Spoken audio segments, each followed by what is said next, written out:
blessed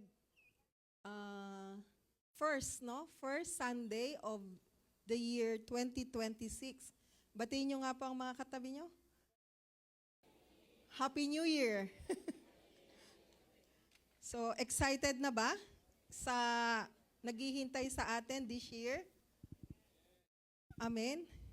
So, sinong gumagawa pa rito nung ano ba yun? New Year's resolution? Taas nga kamay, meron pa ba? Wala? Wala ba talaga? Sige.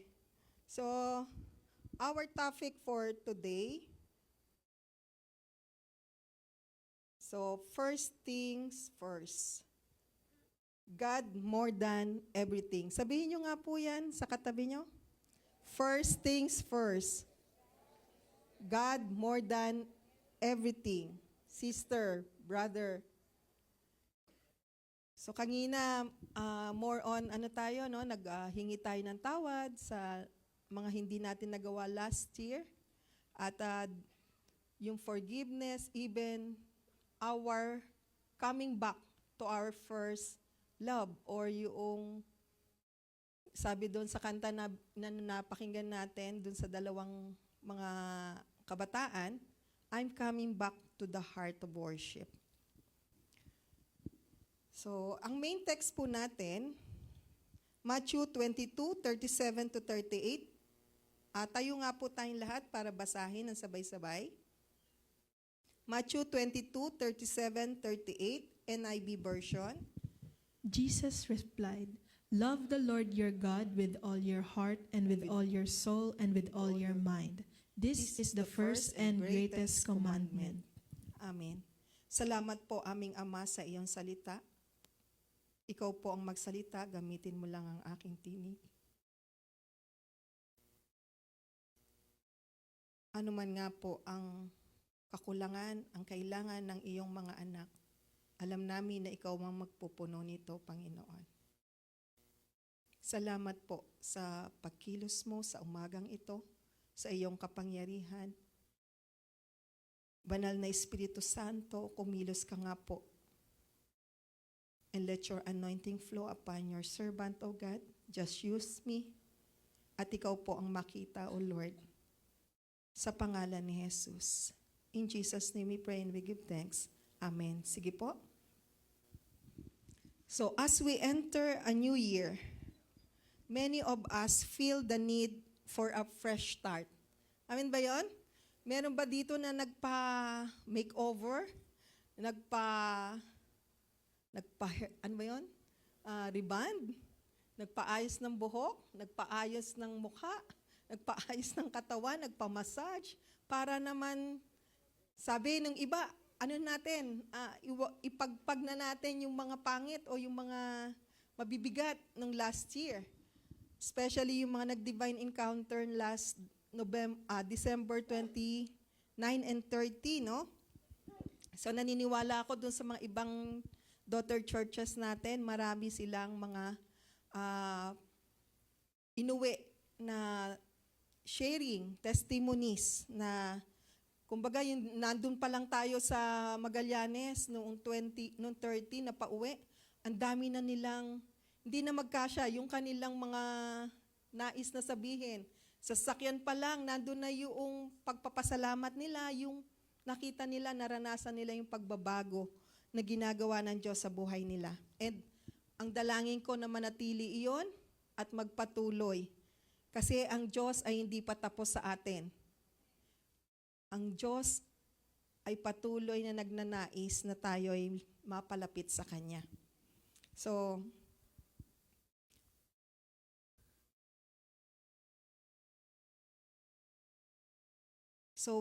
sa taong ito, we set resolutions, reflect on what we want to achieve, and often focus on various aspects of life. Katulad ng, yung iba siguro ngayon, sabi niya, this time, maging healthy living na, magkakaroon na ako ng healthy living. Hindi na ako magpupuyat, alauna na lang na madaling araw ng tulog.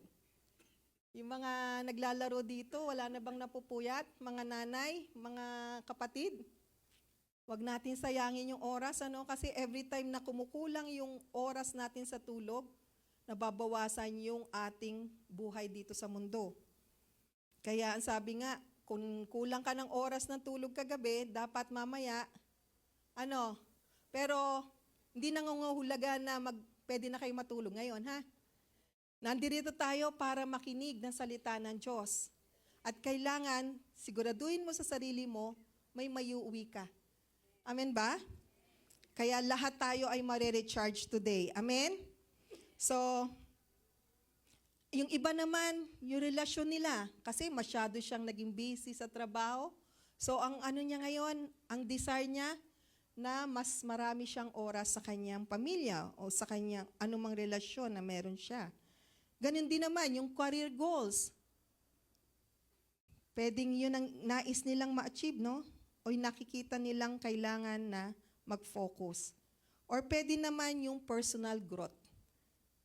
Asan ka doon, kapatid? Ano yung gusto mo? Ano yung focus mo for this year? But however, amidst all these areas, we must ask ourselves, are we putting God first? Are we putting God first? Sa lahat ng mga plano, sa lahat ng mga dreams mo or yung nais mong ma-achieve this year, kasama ba dyan? O nauuna ba dyan? Na kung ano yung plano mo para sa ating Diyos? So in Matthew 22:37-38, yung binasa natin, Jesus gives us the greatest commandment. Ano po yon? To love the Lord our God with all our heart. Sabi dyan, lahat ng buong puso, lahat ng kaluluwa, at lahat ng pag-iisip natin. And this foundational command sets the tone for how we relate to everything and everyone around us. So sa araw na ito, pag-aaralan po natin how loving God above all else is vital to our lives and relationships. So una, there's a call to love God first. The call to love God first. Understanding the greatest commandment na ibinigay sa atin ng Panginoon. Jesus emphasizes love for God as the highest priority. This is not a casual suggestion, but it is a command to love our God wholeheartedly, no? Buong puso. Imagine niyo ang isang puno. Yung root system na ito, hindi natin nakikita. Yung karamihan sa mga puno, hindi natin nakikita yung ugat. Unlike yung nara, nasa labas, halos yan, no? Kalahati. Pero mas malalim pa rin po ang nasa, sa ilalim. Hindi natin siya nakikita, yung mga ugat nito, pero it nourishes and supports the entire tree. Nakadepende dun sa root. Kapag mahina ang kapit niya sa lupa, pag dumating ang sigwa o yung storm, yung bagyo, or malakas na winds, pwedeng matumba yan, mabagsak. So without strong roots, the tree cannot thrive. Hindi siya mabubuhay, hindi siya mananatiling nakatayo. And ganun din sa bawat isa sa ating mga Kristiyano. Without strong roots, the tree cannot thrive, pero in the same way, our relationship with God, is the root of every aspect of our lives.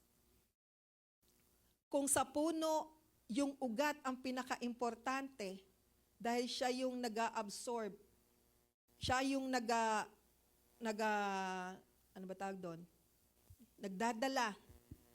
ng mga kailangan doon ng nutrients doon sa branches, doon sa fruits, doon sa leaves, doon sa para makapagbunga ng maayos. Bilang mga Kristiyano, ang kinakailangan naman po sa atin yung our relationship sa ating Diyos. Amen po ba yon? Kaya first thing first. Kaya po, yun ang inutos sa atin ng Panginoon. Hindi niya sinabi, mahalin mo muna ang iyong kapwa, kundi ang sabi niya, love the Lord your God with all your heart, with all your soul, with all your mind. Pangalawa, wholeheartedness in our love. So, buong puso natin yung ibigay yung ating pagmamahal. So, bakit heart? Heart represents our emotions and desires. Are we prioritizing God in our affection? Sa pagmamahal mo ba sa ating Panginoon o sa ating kapwa, pinaprioritize ba natin to? Kung ano yung nais ng Diyos, sa ating kaluluwa, the essence of our being, our very existence, should reflect His significance in our lives. So, papaano ka mag-isip, no? Papaano mong pinamumuhay yung iyong existence dito sa mundo? Nakikita ba yan na kumikilos ang iyong buhay kay Kristo? Ang iyong pag-iisip, ang iyong mind, our thoughts and intentions, are we filling our minds with truth from the Word of God? So, kailangan makita natin, kapatid, na wholeheartedness in our love for our God. Kasama po dyan yung ating buong puso, ang ating buong kaluluwa, at ang buo nating pag-iisip. Number 3, supporting scripture. No? Yung Deuteronomy 6:5, bukod doon. Deuteronomy 6:5, nandiyan po ba? Love the Lord your God with all your heart, and with all your soul, and with all your strength. So, sa Old Testament din, sinabi ng Panginoon yan, inutos din niya sa kanyang bansang pinili, ang Israel, na mahalin mo ang iyong Panginoong Diyos ng iyong buong puso, ng iyong buong kaluluwa, at ng iyong buong lakas. So, this command has deep roots in the history of Israel and reminds us of God's by unwavering desire for intimacy with His people. So wala pong umiikot lahat yan mula sa umpisa hanggang sa matapos ang pag-ibig ng Diyos, pero nais din niya na tayong mga tao niya, mga anak niya, ay magbigay rin ng tamang pag-ibig, ng buong pag-iibig, ng buong puso natin, ng buong pag-iisip, ng buong kaluluwa natin. So yan po ang ninanais ng Diyos sa atin for this year 2026. Ano po ang benepisyo kapag naman inuna natin ang Panginoong Diyos sa ating buhay? The benefits of putting God first. Una, there's a clarity in life's priorities. So, pag inuna natin, pag sinabing una, number 1, pwedeng may number 2, may number 3, may number 4, number 5. Pero, ang sinasabi sa atin, let us prioritize God. Maging number 1 dapat siya ng ating buhay. Ang numero 1 sa buhay mo kahit kailan hindi dapat nababago. Kahit na mag-asawa ka pa, kahit na magka-boyfriend ka, magka-asawa, magka-anak, dapat ang number 1 sa buhay mo, walang iba kundi ang Panginoon. Amen po ba yon? Dapat maliwanag sa atin yan, hindi na pinagtatalunan yan. Kapag nagsalita ang Diyos, priority natin yon. Bago ang ating pamilya, bago ang ating sarili. We must put God first. Amen? So, in Matthew 6:33, reminds us, but seek first His kingdom and His righteousness, and all these things will be given to you as well. So, panibagong pag-uutos muli ito ng ating Panginoon. Sabi doon, unahin muna natin ang kaharian niya at ang kanyang katwiran. At ang susunod? And all these things shall be added unto you. Or sa iba, dito sa natin, and all these things will be given to you as well. Ano yung pangangailangan mo, kapatid, ngayon? Kailangan may gawin ka muna para maibigay sa iyo ng Panginoon ang ninanais mo, ang kailangan mo.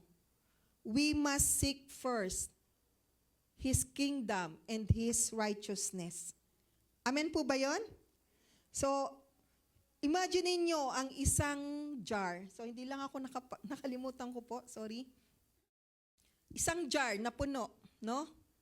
Kapag inuna mo yan ng mga bagay-bagay na hindi naman importante sa buhay mo, pag naglagay ka na ng malaking importante, sa tingin nyo, malalagyan pa ba yon? Imagine niyo, alam mo ba, ganyan kalaki yung jar. Tapos, pinaglalagyan mo na siya ng maliliit na bato. Kapag lalagyan mo siya ng malaking bato, o yung mas tingin mo mas maganda at mas importante, may paglalagyan ka pa kaya? Wala na, di ba? Sabi ng bata, wala na. Di ba? So, pero, kapag inuna natin, no? Inuna natin yung malalaking, sa tingin mo, malaki at importanteng bagay sa buhay mo. Inuna mong ilagay doon sa sisidlan na yon. Di ba marami ka pang mailalagay na maliliit na bato? Na-imagine nyo ba? So, the same thing. So, yung small stones na yon ay yung mga bagay na less important na bagay. At pag yun na ang nauna sa buhay mo, mapupuno ka na, at yung mga importanteng bagay, wala ka ng paglalagyan. So, the big rocks represent God in our lives. Kaya nga, ang nais niya, unahin muna natin siya. Kaya sabihin mo sa katabi mo, unahin mo muna siyang ilagay sa puso mo. Kasi yung mga kailangan mo, susunod na lang yan. Unti-unti, masusolusyonan, magiging maayos. Basta yung first important. Ano yun? Si Kristo. Ang ilagay muna natin sa ating buhay. Amen po ba? Pagka si Jesus ang nailagay mo, there's a plenty of room for the small stones. Amen. So, yan yung dapat natin makita, yung clarity in life's priorities. Hindi yung nung Christmas, imagine niyo, balikan nyo, napaka-busy mo, pero ano yung importante doon?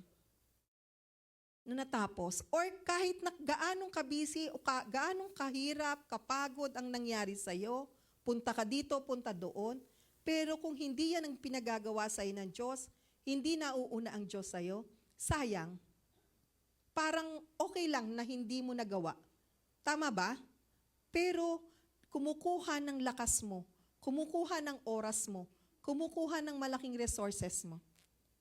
Pero kapag ang ginawa natin, inuna natin muna kung ano yung pinagagawa sa atin ng Diyos, makikita natin na marami pa tayong oras sa ating pamilya, sa ating relasyon, sa ating career, sa ating personal growth.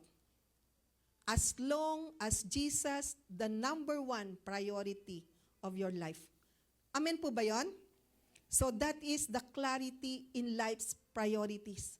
Kaya ngayon, last year, busy, naghahanap na ng murang mga plane tickets para makarating dito sa ganyan. E kaso, kasama doon para mura, lalagpasan mo yung linggo. Nevertheless, maintindihan ako ng Panginoon. But we know first thing first. Nagtanong ka ba sa Lord? Or dahil nakita mong mura, ginrab mo na kagad. Naranasan na natin yan last year. Nakapunta ka nga sa maraming bansa. Yes.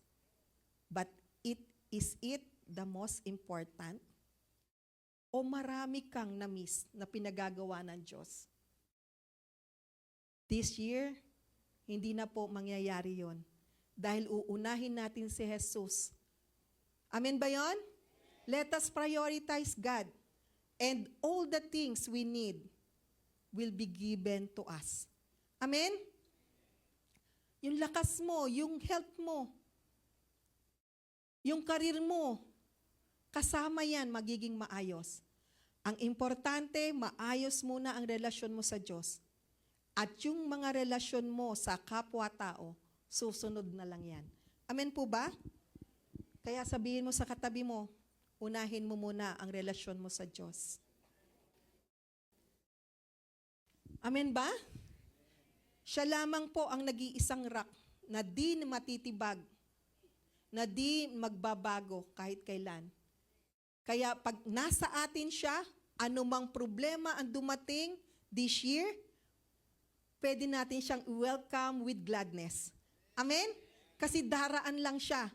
But still we can stand because God is with us. Amen po ba?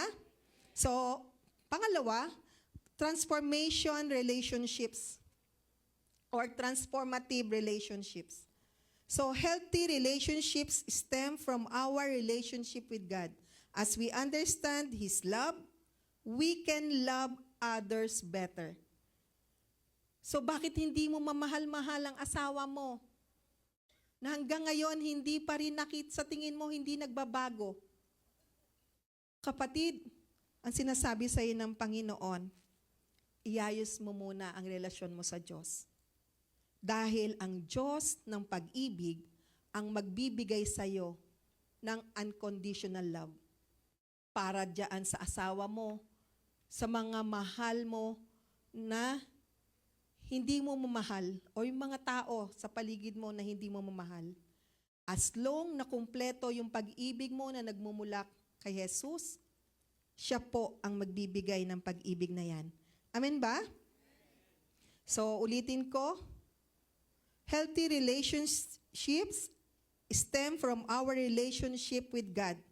And as we understand His love, pag naunawaan natin kung gaano kalawak, gaano kalalim ang pag-ibig ng Diyos sa'yo, kumpleto ka na.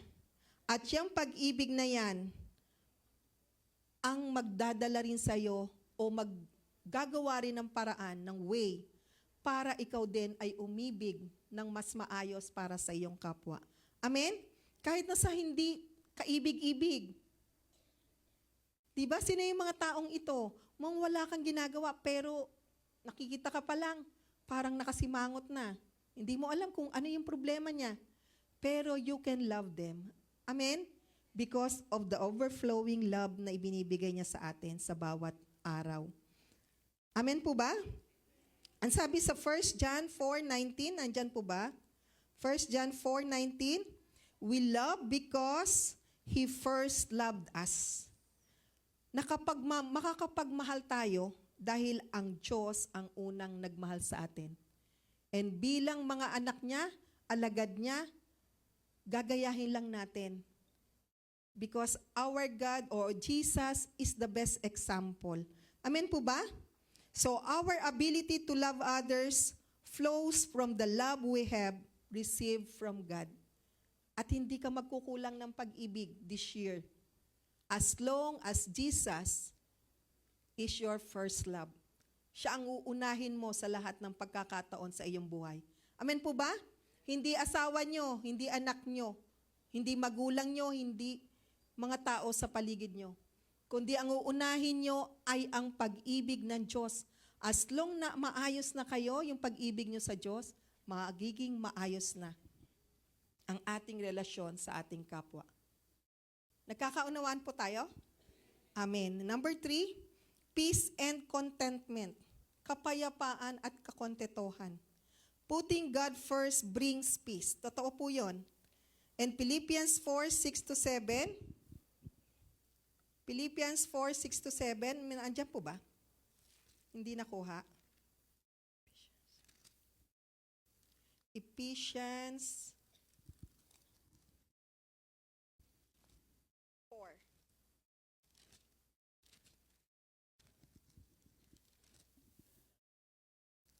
Ephesians 4:6-7.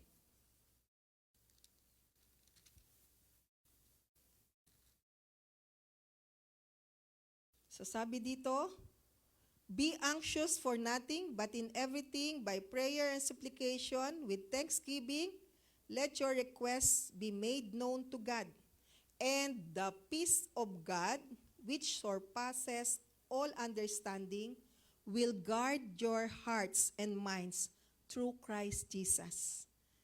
So kapag maayos po at nakapokus tayo sa Lord, sa ating Panginoon na may magandang plano sa atin ngayong taong 2026, meron tayong kapayapaan at kakontetohan anuman ang sitwasyon sa ating paligid.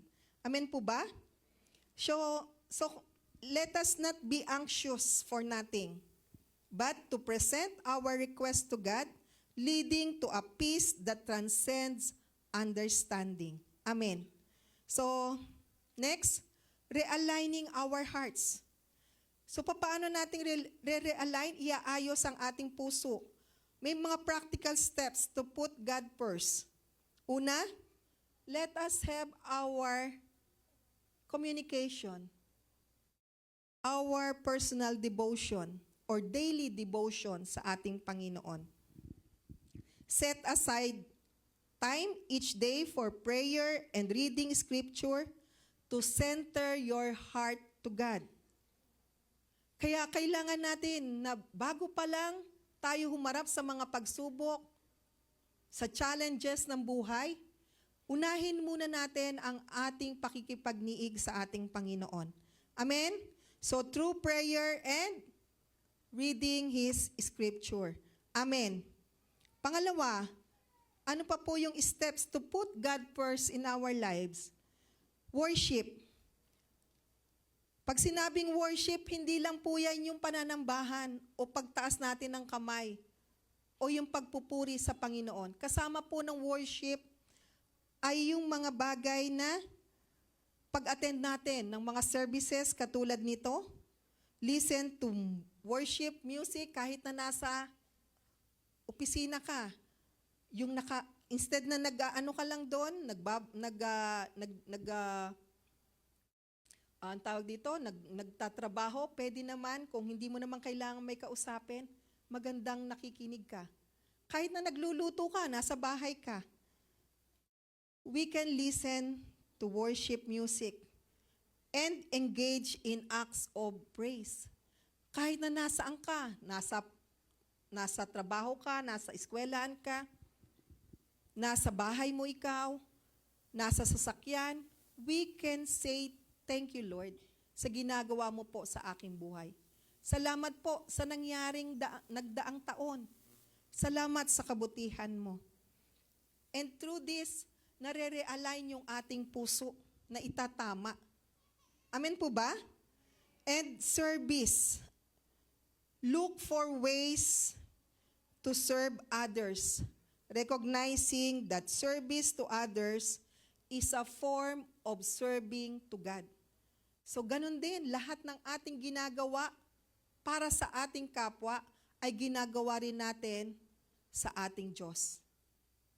Kaya yung mga last year na nagbigay ng mga, nag-take time talaga, nag-took time na magbigay doon sa mga nasa kalye, yung mga nanlilimos, or, kasi meron naman talaga nanlilimos na somehow ay parang, yung everyday nandun na lang siya.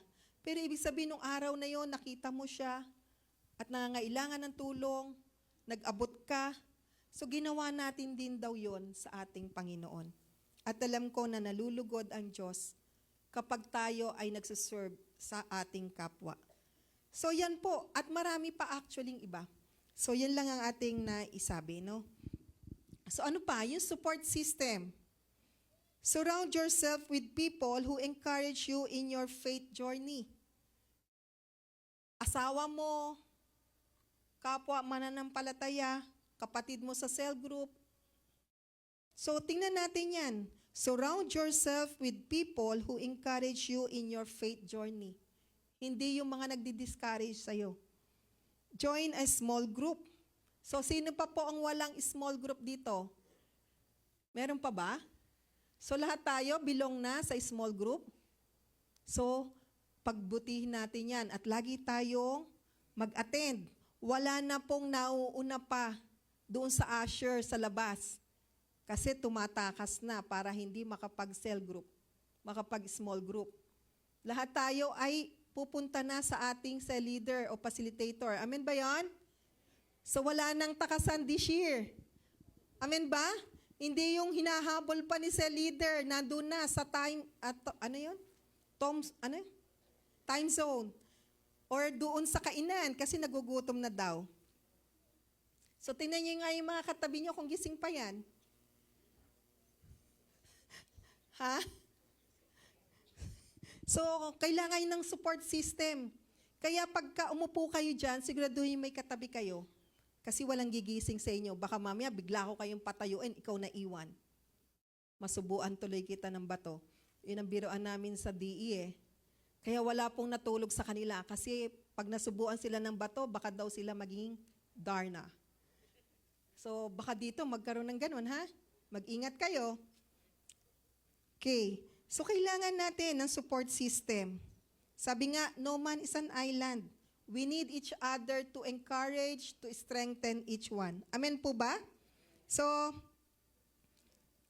mag-engage tayo sa ating community fellowship to create accountability and growth. Kailangan merong nagpapaalala sa'yo. Kailangan may nagre-remind sa'yo. At alam nyo kung sino yun? Kung may asawa ka, yung asawa mo dapat. Uy, nag-ano ka na ba? Nag-personal devotion ka na ba? Kung hindi pa, sabay tayo. Amen ba?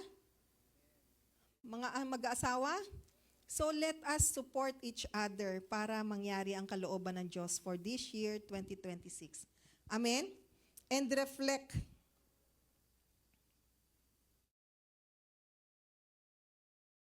Reflect and reset. Number 3. So, kailangan nating mag-reflect, encourage regular reflection. At the end of each day, pwedeng sabihin nyo, ano kaya yung hindi ko nagawa today? Ano yung mga na-miss ko na importante na pinagagawa sa akin ng Diyos? Para hindi nyo ma-miss yun, magkaroon kayo ng list for the day. Mag-checklist kayo. Amen po ba? Pero dapat ang number 1 doon, yung pakikipagniig natin sa ating Panginoon. Wag na wag nating kakalimutan yon dahil yun ang source ng ating lakas.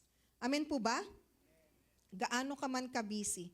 So, hindi lang sa isang araw, pwedeng every week, every month. Ask yourself, how have I prioritized God? What change or what changes can I make to realign my focus? Take time na gawin nyo po ito para maging habit nyo. Kapag ang isang bagay ginagawa nyo 21 days na dire-diretso, magiging habit nyo na yon. Katulad ng ating yung prayer and fasting, magkakaroon ulit tayo niyan this year o this month. Mag-uumpisa po tayo sa January 11 up to January 31. So kapag ka nagagawa mo yan ng 21 days na tuloy-tuloy, magiging lifestyle mo na o magiging habit mo na siya. Kaya kapag lagi ka nagbabasa ng salita ng Diyos, nakikipagniig, kulang ang oras mo. Yun lang ang sanay ka na ma-attend. Tapos nag-a-attend ng cell group. Pag hindi ka naka-attend, di ba nakakalimutan mo kung anong araw na? Amen po ba yun?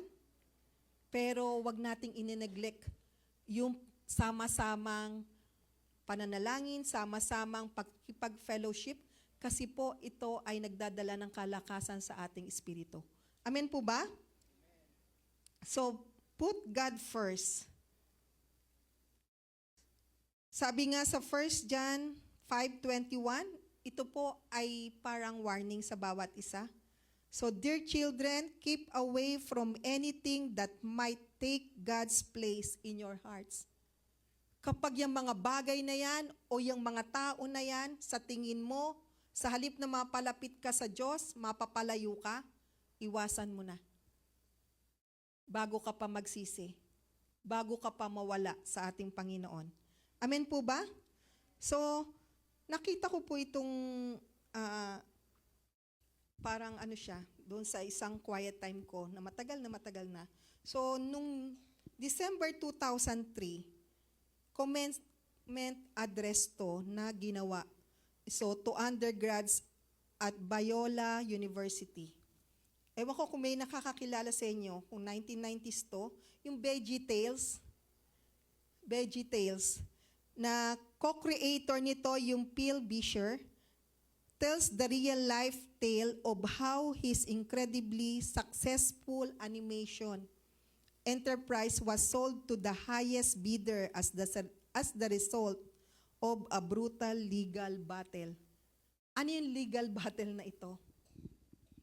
Imagine niyo ang ganda nung ano nito, ang ganda ng purpose nitong Veggie Tales na to. Pagka inano niyo ito nakuha ko dun lang sa sa Google kanina. So yung Veggie Tales po is a popular Christian children's computer animated franchise featuring talking vegetables katulad ni Bob the Tomato and Larry the Cucumber. So, kinreate po ito ni Phil Vischer and Mike Nawrocki.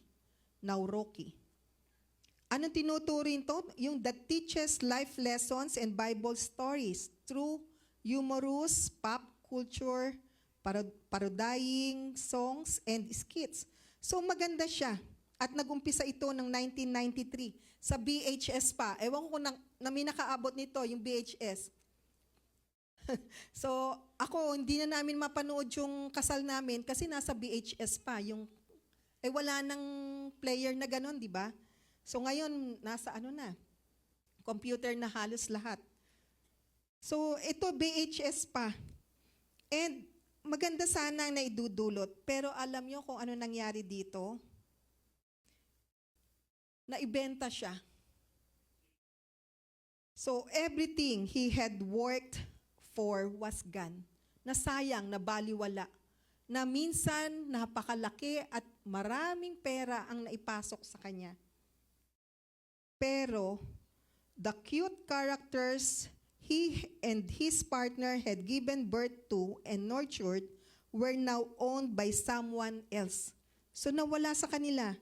He wondered why God had taken away a dream that was helping so many kids. Kung titingnan natin, maganda yung kanyang purpose, yung kanyang layunin, para ma-encourage yung mga bata, matuto yung mga bata sa ating Panginoon, patungkol sa ating Panginoon.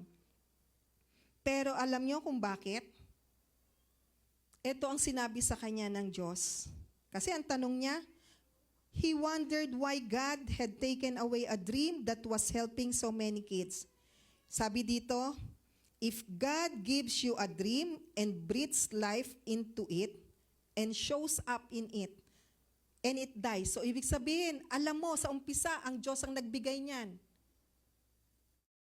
At alam mo, pinagpapala ka dahil din sa Diyos. Galing sa lahat ng mga tinatamasa mong blessing ay galing sa Diyos. The dream or Him? Yun ang tanong sa kanya. Siguro dumating siya sa punto, nakafocus na lang siya doon sa ministry. At nawala na yung kanyang relasyon sa source. Doon sa nagbigay ng katotohanan o na-achieve yung kanyang dream na yon. Even if God, ito yung nakita kong lesson, even if God gave you the mission or you're leading, no? Halimbawa, nandiyan ka na, total, galing to sa Lord. Ito, dinala niya ako rito sa hospital para makapag-minister. Pero, your relationship with Him is is still more important than the ministry na ginagawa mo, kapatid. No matter what God has given you to do, it must not take God's place in your heart. Amen po ba yon? Gaano ka man kabisi sa pinagagawa sa'yo ng Diyos, hindi po magiging dahilan yon para sabihin mong wala ka ng oras sa Diyos. First thing first, and let us put God first in everything. Ang tanong ngayon, is there something in your life with the priority higher than God? That's idol. Kung meron kang ginagawa na hindi ayon sa kalooban ng Diyos ngayon, kapatid, Diyos-Diyosan yan sa buhay mo. At hindi po natutuwa ang Diyos, bagkus siya ay napupuot. At kailanman, hindi ka mapapapala. Tinan mo, napakadami niya ng pera. Pinagpala siya doon sa ginagawa nila kasi nga naging patok. Pero kinuha ng Diyos. Kasi mas importante ng Diyos ang relasyon mo para sa Kanya. So let us give priority to the one who gave everything for us. Even His own life. Ibinigay niya para tayo ay magkaroon ng buhay, buhay na walang hanggan. And to my conclusion, as we step into the new year, let us remember that everything else falls into place when we put God first. By loving Him with all our heart, soul, and mind, we establish a foundation upon which all our relationships and aspirations can be built. Amen. So let us commit to making this 2026 a year where we truly love God more than everything. Mas importante ang Diyos kaysa sa trabaho na meron ka, kapatid. Kaya sana hindi maging dahilan yan sasabihin mo, busy ka. Ang nakakalungkot, marami kang oras na makapaglakwatsa, makapunta sa kung saan-saan. Pero pagdating ng linggo, wala ka. Kasi pagod na kasi ako eh. I need to recharge. I need to rest. Pero alam nyo, inutos ng Diyos na tayo'y mag-rest. Mag-rest sa presensya niya. Kasi alam niya, busy tayo dapat Monday through Saturday. Pero yung Sunday, dapat ibigay natin ng buong buo sa Panginoon. Para ano? Para makakilos siyang muli. Kumbaga sa cellphone, lobat na. And we need to recharge in His presence and to His people. Amen po ba? So let us pray. The Lord, forgive me for the past na maraming oras ang nasayang, na inuna ko ang luxury, inuna ko ang pleasure, inuna ko ang gusto ko, instead na unahin ko ang kalooban mo.